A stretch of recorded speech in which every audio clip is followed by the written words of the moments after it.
Friends, स्वागत है आपका अपने इस YouTube channel UV education academy में। मेरा नाम हर्षराज है। मैं कक्षा 7 में पढ़ता हूं और मैं एक सीरीज चला रहा हूं जिसमें बायोलॉजी और ज्योग्राफी पढ़ाया जाता है, जिसमें आपको एनटीएससी, सिमुलतुल्ला और मेरा छात्रवृत्ति जैसे कॉम्पिटिटिव एग्जाम्स के लिए महत्वपूर्ण पॉइंट्स मिलेंगे। देखिए, कोई भी इस वीडियो में कोई भी त्रुटि हो तो आप कमेंट बॉक्स में बता दीजिए, जिससे मैं इसे सही कर सकूं। इसलिए मैं आपका सदा आभारी रहूँगा। तो मैं स्टार्ट करता हूं हमारे बायोलॉजी का कुछ इंट्रोडक्शंस और कुछ उसमें बेसिक पॉइंट्स को। बायोलॉजी का हिंदी मीनिंग होता है जीव विज्ञान। तो हम पहले स्टार्ट करते हैं कि जो बायोलॉजी क्या है। तो देखिए, जीव विज्ञान जो है क्या है। जीव विज्ञान का वह शाखा है जिसके अंतर्गत सभी जीवधारियों को हम लोग अध्ययन करेंगे। देखिए, जैसे कि साइंस है तो उसका 3 भाग में उसको बांटा गया है। पहला है फिजिक्स, दूसरा है केमिस्ट्री और तीसरा है बायोलॉजी। तो आज हम लोग बायोलॉजी के बारे में पढ़ेंगे। चलिए, बायोलॉजी का मीनिंग किससे होता है या क्या होता है। तो देखिए, बायोलॉजी 2 शब्दों से मिलकर बना होता है। एक होता है बायो और दूसरा होता है लोगोस से। तो बायो का अर्थ होता है जीवन और लोगोस का अर्थ होता है अध्ययन। यानी बायोलॉजी का अर्थ होता है जीवन का अध्ययन को ही हम लोग बायोलॉजी बोलते हैं। ठीक है, चलिए पहले पॉइंट है जीव विज्ञान शब्द का प्रयोग सर्वप्रथम लेमार्क एवं ट्रेविरेनस नामक वैज्ञानिकों ने 1802 ईस्वी में किया था। मतलब बताया जा रहा है कि जीव विज्ञान जो शब्द है वो लेमार्क जो कि एक फ्रांस का वैज्ञानिक था तथा ट्रेविरेनस जो एक जर्मनी का वैज्ञानिक था, उन्होंने दोनों मिलकर 1802 ईस्वी में इसका सर्वप्रथम इस्तेमाल किया था इस शब्द का। जैसे कि जीव विज्ञान में कुछ शाखाएं भी है जो कि बहुत इजी बनाते हैं इन जीव विज्ञान को। जैसे कि एपीकल्चर, मधुमक्खी पालन को का जो अध्ययन होता है उसी को हम लोग एपीकल्चर बोलते हैं।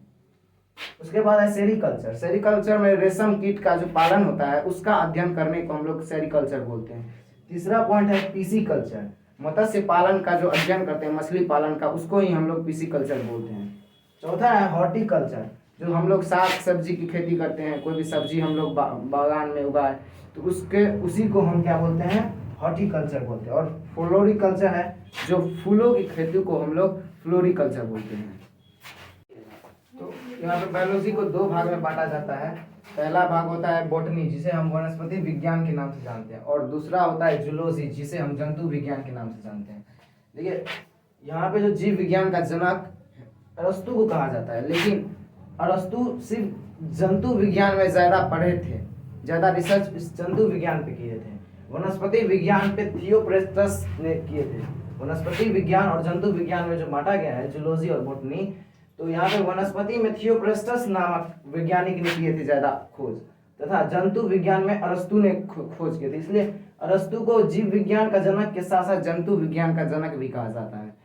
तो वनस्पति का विज्ञान में जो खोज किया था थियोप्रेस्टस, उसने एक बुक लिखा था जिसका नाम था हिस्टोरिका प्लांटेरियम। उसमें 500 पेड़ पौधे के बारे में अलग अलग जिक्र हुआ था। जो हिस्टोरिका प्लांटेरियम जो थियोप्रेस्टस ने दिया था, उसमें 500 ऐसे पेड़ पौधे थे जिस पे उसने गहरी रिसर्च की हुई थी। इसलिए उसने उस बुक में 500 पेड़ पौधे के अलग अलग विशेषताओं के बारे में बताया है। जब वही जंतु विज्ञान के बारे में अरस्तु जैसे वैज्ञानिक दिए थे, जंतु विज्ञान को अच्छे से रिसर्च किए थे, और उसने हिस्टोरिका एनिमेलिया जैसे नाम के पुस्तक को निकाला था।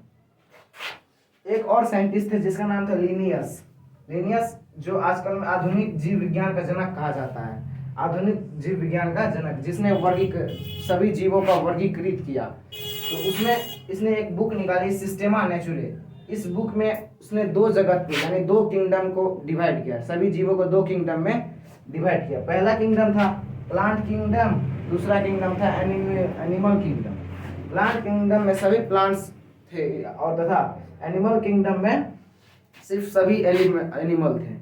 इसलिए थैंक यू दोस्तों, और आशा करता हूँ कि मेरी सारी वीडियो आपको अच्छी लगती रहे, और इसी तरह अगर कोई त्रुटि हो तो उसमें कमेंट बॉक्स में बता दीजिए।